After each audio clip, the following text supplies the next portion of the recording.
কিসের শিক্ষিত হইলেন? কিতা আসলে কিতা? একজন মুসলমান পরিচয়ধারী আপনার দিলটার মধ্যে এই কথা আসলো না আজ এতটা বছরে যে আমি যে আমার মাওলার কোরআন পড়তে পারি না? ঘটনাটা কি তারি ভাই? আমি যে কি মুসলমান? আরে আমার ইসলাম আমারে এমনি ভুলাই দিল কে রে? আমার আল্লাহ আমারে কেমনি ভুলাই দিল? মা গাররাকা বিরাব্বিকাল কারীম।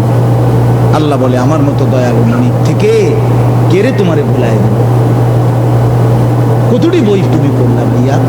বাংলা, অঙ্ক, ইংরেজি, পদার্থ, জীববিজ্ঞান, রসায়ন বিজ্ঞান, উচ্চতর গণিত, কিরিং কিরিং প্যাক প্যাক,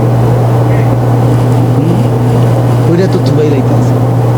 কত রঙের কত ঢঙ্গের পড়া, কত কিছু। খাট বাইতে নাও লাগবে গরম লাগবে, প্রত্যেকের খাট আলাদা। স্কুলে নিতে হবে এটা, এটা নিয়ে হ্যাঁ হুদবো বা বিছনা চাদর বাস করবো, মাথাত লই আবার বাইতে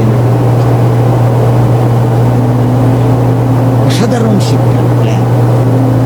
বলার ঢং কি? শুদ্ধের কারণে দুই একজন দেখছি আমি কর্মকর্তা অতিরিক্ত শুদ্ধভাবে বলতে গিয়ে কইতারেন হাইসা দিই।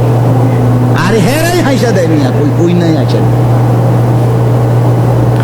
প্রিয় দর্শক বন্ধুরা, আমি সাথে আছি নাজমুল হাসান ভাই। আপনারা যারা এই ভিডিওটা দেখছেন, এই হুজুরের কথাগুলো শুনছেন, অবশ্যই আপনারা যদি এই ভিডিওটি দেখে আপনার কিছু বুঝেন তো কমেন্ট